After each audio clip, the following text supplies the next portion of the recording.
Hey Six Science, welcome to today's class of Divine Public School. Today's our topic is water. Water, जिसका formula होता है H2O.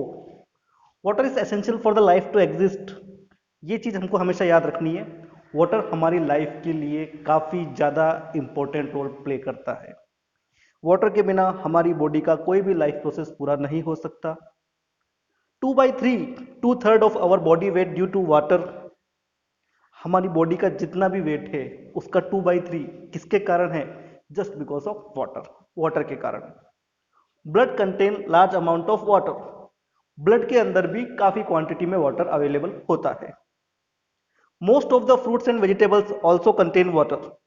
Fruits और vegetables के अंदर भी वाटर काफी क्वांटिटी में होता है. एग्जाम्पल है, grapes contain more than 50% of their weight as a water. अंगूरों के अंदर जो भी वजन होता है उसमें से 50% वेटेज होता है वो अकेले सिर्फ वाटर का होता है. सो वाटर हर जगह अवेलेबल है, बॉडी के लिए जरूरी है, ब्लड में है, सब्जियों में है, फलों में है, हर जगह वाटर है. इस वाटर का फंक्शन क्या है, क्या काम है इस वाटर का? क्या सिर्फ प्यास बुझा देना इसका काम है? चलिए जानने की कोशिश करते हैं वाटर के और फंक्शंस क्या हैं जिनके बारे में हम अभी तक नहीं जानते. So here are some important functions of water. Water के कुछ जरूरी important functions. Transportation of nutrients chemical to and from the cells. जो भी खाना हम खाते हैं, न्यूट्रिएंट्स वगैरह, उसको पोषण को सेल तक पहुंचाना, कोशिका तक पहुंचाना और कोशिका से एक्सक्रिएट करना, ये सारा का सारा काम वाटर का है. Second point, maintenance of body temperature. हमारी बॉडी एक फिक्स टेम्परेचर के ऊपर वर्क करती है.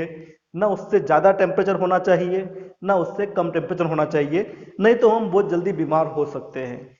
इस चीज़ की जिम्मेदारी भी वाटर की होती है. वाटर मेंटेनेंस रखता है टेम्परेचर का. Excretion of body waste.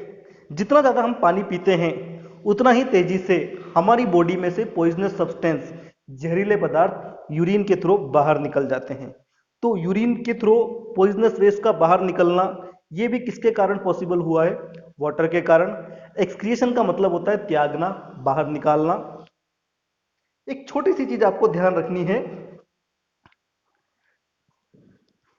Water loss from the body causes dehydration.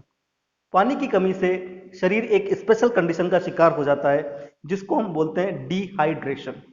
Dehydration से हमारा ब्लड थिक होने लगता है और मसल्स में क्रैम्प आने लग जाते हैं. तो स्टूडेंट्स, वाटर के बाद अपन बात करेंगे डाइटरी फाइबर. डाइटरी फाइबर का मतलब होता है रफेज. ये क्या चीज होती है, इसकी अपन को डेफिनेशन सीखनी पड़ेगी.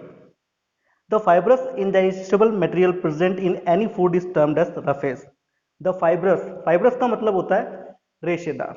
इनडाइजेस्टेबल, पचने योग्य, material present in any food, वो जो मटेरियल जो रेशेदार भी होता है, पचने योग्य होता है, सुपाच्य होता है किसी भी फूड के अंदर, उसको कहा जाता है रफेज. फंक्शंस, क्या काम करता है ये रफेज, क्या इसके फंक्शन है, क्यों अपन इसको पढ़ रहे हैं? It gives us energy. सबसे पहली बात जो आपको याद रखनी है, रफेज हमको एनर्जी देता है. Helps in easy digestion of food. रेशेदार खाने के कारण हमारा खाना आसानी से पच जाता है. सोर्स, हमें रफेज कहां से मिलता है, क्या सोर्स है रफेज का? रफेज किन किन चीजों में पाया जाता है? रफेज पाया जाता है सैलेड में, वेजिटेबल्स में, फ्रूट्स में, कॉर्न्स में, स्किन्ड ग्रेन छिलकेदार अनाज में. अब हम बात करेंगे थोड़ी सी further. Function of dietary fibre. Helps in water retaining. सबसे पहली बात जो डाइटरी फाइबर के फंक्शंस में है, ये वाटर रिटेनिंग के अंदर हेल्प करता है. Add bulk to the food and give a sense of feeling after meal. Add bulk to the food, ये फूड को एक बल्क देता है, एक भारीपन देता है. And give a sense of feeling of after meal, और ये हमें पेट भरा हुआ महसूस कराता है. बहुत सी बार देखा होगा आप लोगों ने, जंक फूड वगैरह खाते हो आप लोग, मार्केट का मैदे से बनी चीजें, मैदे में फाइबर नहीं होता तो उसको खाने के कुछ देर बाद हमें भूख लगने लग जाती है. लेकिन अगर आप रोटी वगैरह खाएंगे जिसमें फाइबर होता है, कार्बोहाइड्रेट्स वगैरह ये सब चीजें अवेलेबल होती है, तो आपको एक बल्क फील होता है, आपको पेट भरा हुआ फील होता है. Prevents constipation and helps in regular bowel movement. ये कॉन्स्टिपेशन को रोकता है, इससे हमें अपच या कब्ज की समस्या नहीं होती। And helps in regular bowel movement, सुबह सुबह रेगुलर पेट साफ हो जाना, ये हमारा बॉवल मूवमेंट होता है, खाना और पूरा का पूरा हजम हो जाना, पूरा पेट साफ हो जाना, इस चीज को फाइबर रेगुलर करता है।